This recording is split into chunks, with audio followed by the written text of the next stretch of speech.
Pale Rider by Laura Spinney, the flu pandemic that killed 50 million. Many researchers and journalists have looked at the influenza epidemic of 1918 as a way to understand the coronavirus. Laura's Spinney book looked at the global toll of that disease, which claimed to the lives of at least 50 million people, particularly those between the ages of 20 and 40. In the course of few months from 1918 to 1919 was responsible for more death than the number of people killed in the First World War. Spanish flu was caused by H1N1 type of influenza virus, which is similar to bird flu of today, mainly H5N1 and H592. The Spanish flu originated somewhere in the northern China in late 1917 and moved to Western Europe. The Spanish, meanwhile, believed the virus had spread to them from France, so they took to calling it the French flu. While it is unlikely that the Spanish flu originated in Spain, scientists are still unsure of its source. France, China, and Britain have all been suggested as the potential birthplace of the virus. Appeared as a shocking and spread with alarming speed. Its victim reported dizziness, fever, lethargy, and coughing up blood. For at least 2 out of every 100 people who caught the bug, the outcome within weeks was death. Especially vulnerable were those aged between 20 and 40. This virus in human hosts, the desired cells are those lining the lung. Once reproduction is complete, the replicated virus must leave the host, be carried in the air, and infect another if it is to thrive. Countries attempted closing their borders as they blamed each other for the virus origin, though the flu, despite its name, did not emanate from Spain. The mystery of why the Spanish flu was spread so vastly when decades later a rare piece of preserved lung tissue from a victim of the 1918 pandemic was examined.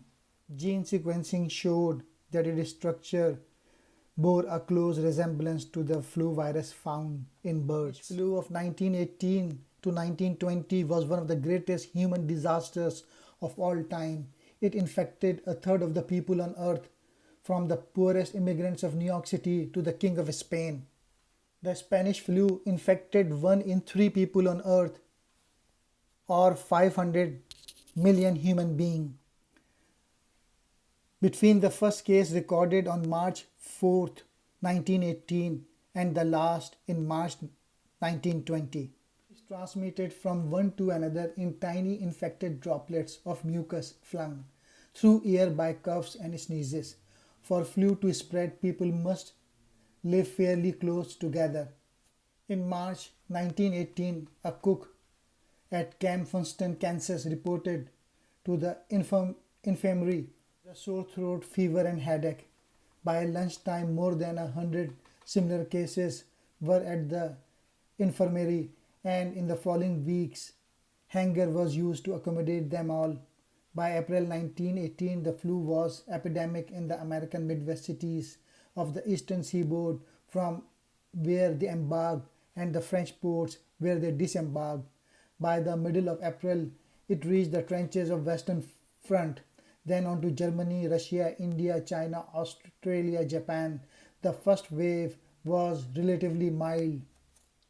In August, the flu returned, transformed and lethal, spreading through most of the Europe by the end of September. Early in 1919, the third wave struck. America and Britain lost 0.5% of their population, but in India, the loss was 10 times higher. Poor cities' neighborhoods were more vulnerable than richer ones, although cities in general were worse off than rural areas. The US life insurance industry paid out almost $100 million in claim, equivalent today of $20 billion. The author, Pale Rider, in many ways as concerned with the future as with the past.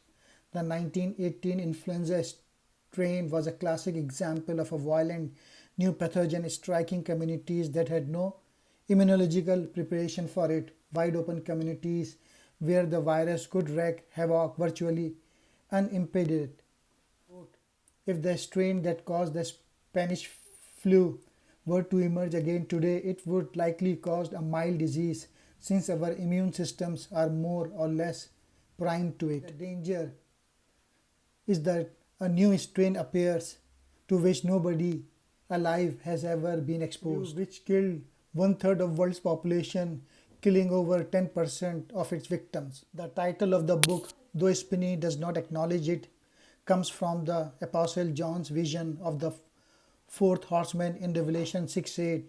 And I looked, and behold, a pale horse, and his name that sat on him was Death, and hell followed with him. All disease naming even today carries a propaganda element, and it is reasonable because nobody wants to be tagged with responsibility or even be associated with the origin of disease.